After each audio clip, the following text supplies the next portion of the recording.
Is my hat okay? Yeah, I mean, this is beautiful. Is it reflecting like... Morning! Another day in the bay. So we have Martin here with his stunning Mustang. He's come in ahead of show season just to get some hints and tips on maintenance and prep for shows and events, and plus sunshine's coming out, so cars need to look as good as possible. So we're going to be running through the Mirror Bright range with him, which is something people see us post about. We've never done a proper video talking and profiling the benefits of using the Mirror Bright range. As you can see, I've got Martin starting off with jet washing the car down. You'll notice he's got a nice kind of like 45-degree angle. That's just so we're not kind of hitting the paint straight on. It means that you can be nice and gentle, and if you have any stone chips or anything like that on the paint, avoiding that kind of straight on angle will stop them kind of peeling even more. So we're gonna, like I say, get the car watered down, rinsed off, and then we're gonna talk about the Canuba Milk shampoo in the Mirror Bright range, and then we're gonna wash it, do the wheels, get it in the bay, dry it off, get some shine time.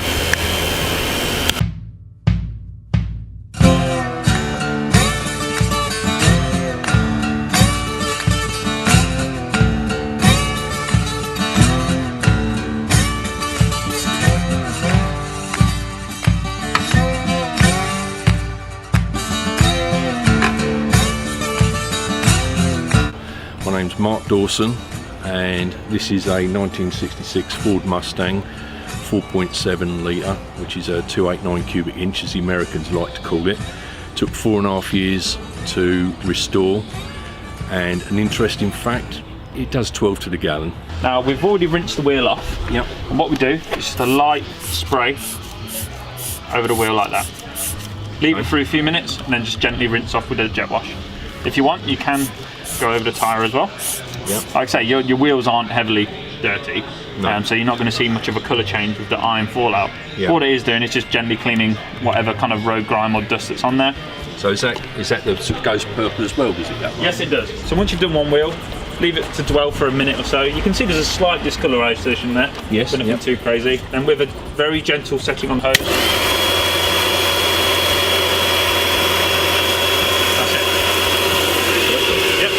Nice and easy.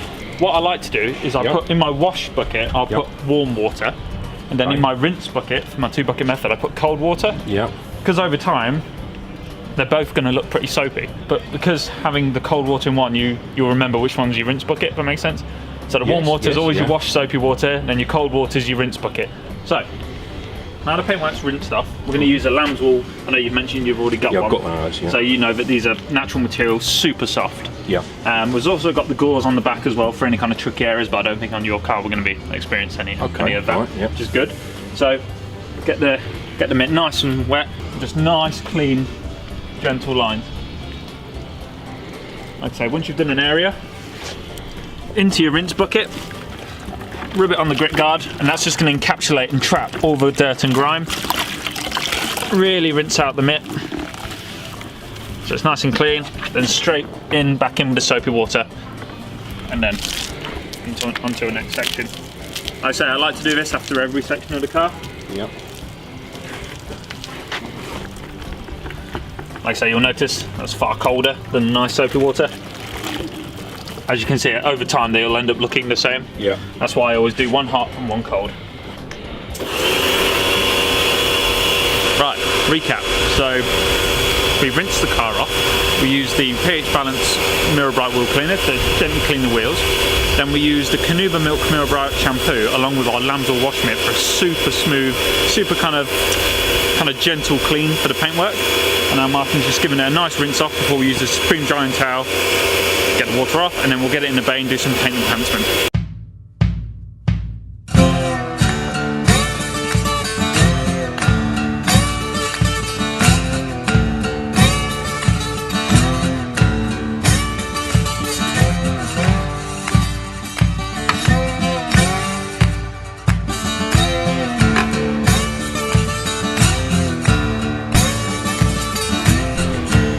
What we like to do is set this to a really low setting, like that. Because what you don't want to do is pelt it with lots and lots and lots of water and encourage more water to sit on the surface.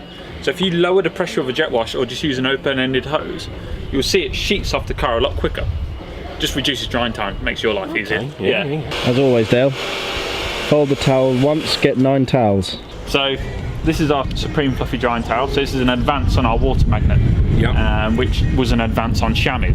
So it's just over time, people expect more from drying towels these days. So this one's nice and big, which means you get it nice and folded, and instead of turning into one towel, it's 8 essentially.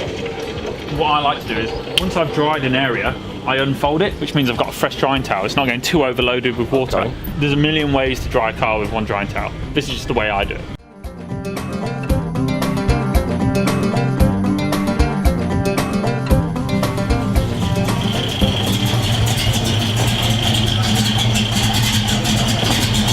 I know you've mentioned it's used a rotary polisher. We're going from a rotary to a DA, which is way easier to refine a paint using a DA. Now with a rotary, they have their place. You know, use them in a body shop to bring back colour sanded paintwork. But to refine a paint, I'd always go to a DA. So the whole vibe for today was to use Mirror Bright, but because there is some slight heavy swirls there and some scratches, I want to kind of go in with the compound, knowing that the polishing wax afterwards is going to refine it and also protect it. So, with regard to the bonnet, I'm going to split it into 4 sections. Solely because I don't want to give myself too much to do. As I prime the pad, I want to prime the surface, which means I want an even spread of product. So I'm going to set it to the slowest speed. So just like the pad, the surface is now primed. Now on the machine, I've got swirl and defect removal, 4/8 to 5/8. My go-to is always to go slap bang in the middle of those two. This hand is my balance. That's making sure that pad is always flat.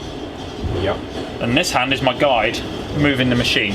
Now if you feel the machine, it's quite heavy. I've got one. Oh, you got one, you got the MT return. So you know it's quite a weighty machine, so you don't need to bear down on it. No. Just enough to keep the pad flat.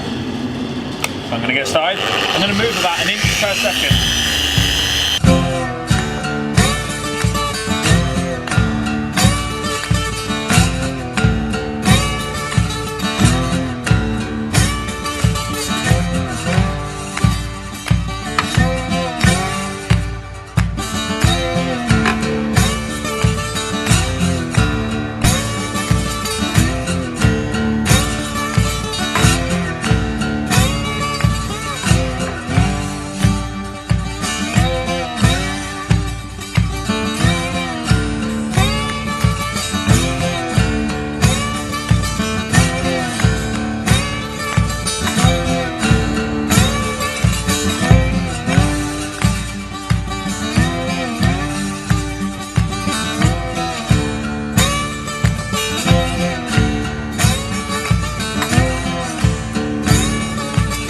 Burn it. Yeah, with a DA you never will.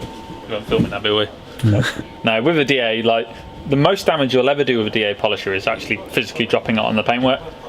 Like I say, you can be super chilled with it, nice and slow. It's a cheesy saying, but it really does work. You know, the slower you go, the faster it gets done.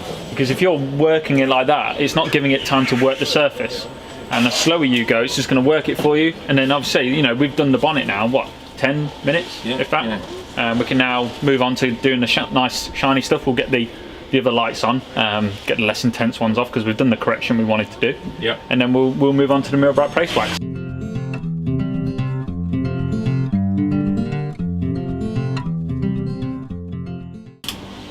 So what you'll notice is it looks fantastic when you take the less intense ones off, because what these do is these kind of really nicely illuminated cars, so we can really get a nice clear view of how it looks. Like exactly that. Whereas those ones are a bit more intense, they kind of hit the paint and spread, which means if you have imperfections or scratches and swirls, you're going to see them. Paint looks amazing now. The paint looks stunning. So, you mentioned you're a paste wax guy. I am. Like myself. That's cool. So we're going to use the Mirror Bright polishing wax. Now, like me, you like your paste waxes. Now it also comes in a liquid form as well. The only difference between those two is your preference. Like I say, we've talked about in the past on other videos, you can use a machine polisher with the liquid wax. You can also use it by hand, but a lot of people like using the liquid ones because it's nice and quick and easy. Whereas a paste wax, better used by hand. Yes. You can really control how much wax is put on the pad as well, which we'll show you how to do that in a sec. So, like I said, if you ever see the liquid and a paste version of the same wax, They both perform the same. It's just personal preference. Just preference. Now, we're going to use this because, one, it's a fully synthetic wax, which means it's going to make the fleck in this really pop.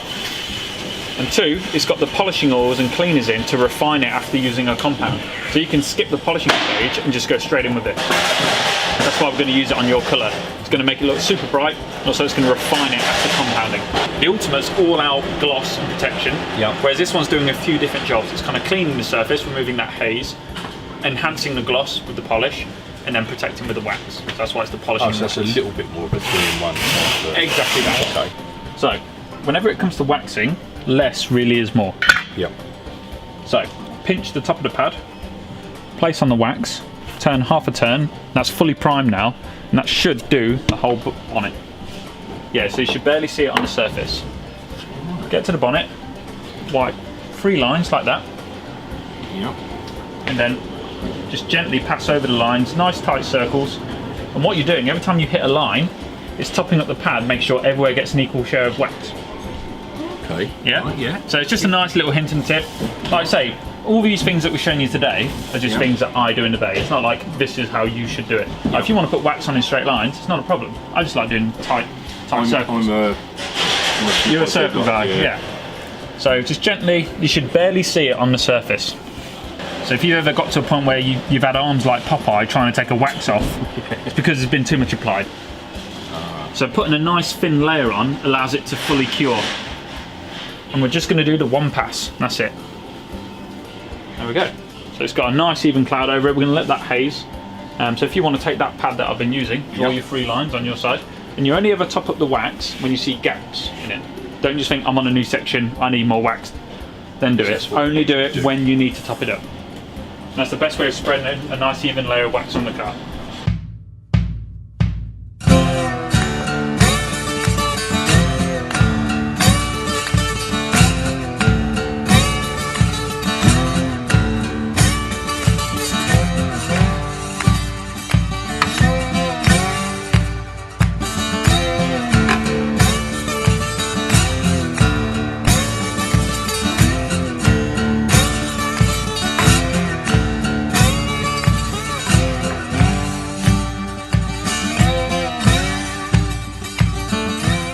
You know, we were talking about backing off from the paint each stage, so we're getting softer pads, softer kind of approach, less product. So we're using this ultra soft finishing towel. Now, a way of checking to make sure your wax is cured is to swipe your finger on it like that. You see how that's clear? Yeah. That means it's ready to come off. If you swiped it and it still looked greasy, leave it a bit longer. So that's how you know if a wax is ready to come off. And all we do is get the towel nice and folded, just gently wipe the surface. And that's it. That's how easy the wax should be to take off. So nice clean line. And because it's a fully synthetic wax, it means it's nice and soft. Then if you want, fold it, unfold it to another side, then just gently wipe the opposite way, just to get any kind of excess residues off the car. Little recap on what we've done so far on the paint. We've not had to do a great deal, but what we've done so far is use the Ultimate compound on the bonnet to remove some unwanted marks that are in the paint just from previous machine polishing using our Ultimate compound, and then we've refined and protected the paint using our Mirror Bright paste wax. So we use the cleaners in this to refine it after compounding, but also to enhance the gloss as well with the high polishing oils that are in the wax, and also the wax properties in there are going to give it some nice protection over the summer. And the final step is we went around the car with the Mirror Bright detailer to highlight any kind of excess residues that are left on the surface, but also to give it a real super glossy, super slick finish on the paintwork, to then move on to finishing the glass and the tyres with the rubber vinyl treatment and our glass cleaner on the glass. And the leather. And the leather. Don't forget that bit. So we're going to use the rubber vinyl treatment. Now this is one of the newer products from Mirror Bright. And what this will do is dress and clean the tyres and also the white walls, and also give them a bit of protection. So, instead of just spraying it directly, spray it to an applicator pad, like this, and just gently wipe the surface. You see it's already brightening the white look? Yeah? Yeah. So this is going to give you some nice protection, but also maintain those white letters. Like that. And what I love about it, it gives a satin finish rather than a gloss. There's nothing worse than really, for me, you know, really glossy tyres. I like them to look satin and factory like that, especially with a traditional older car like this one. Yeah. Of course, that one's done.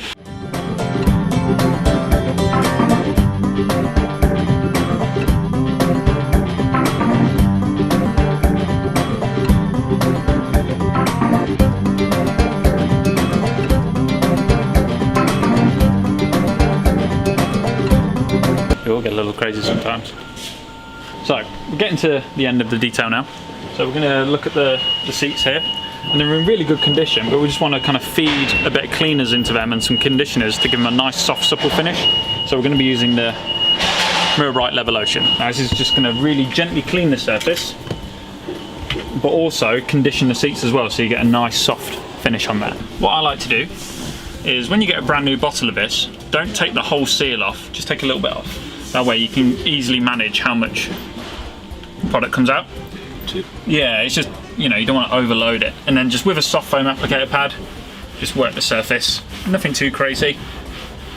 Just let it feed into the leather and drag out any kind of dirt or grease that's in there. But also it's going to condition it as well.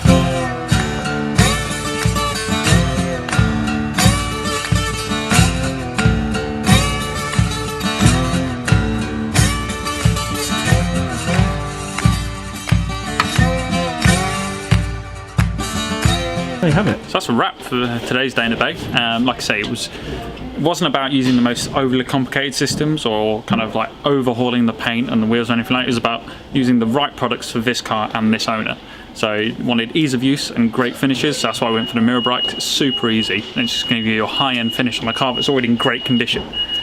So for in between shows, it's a great maintenance range to keep on top of your show car or just well-loved everyday user.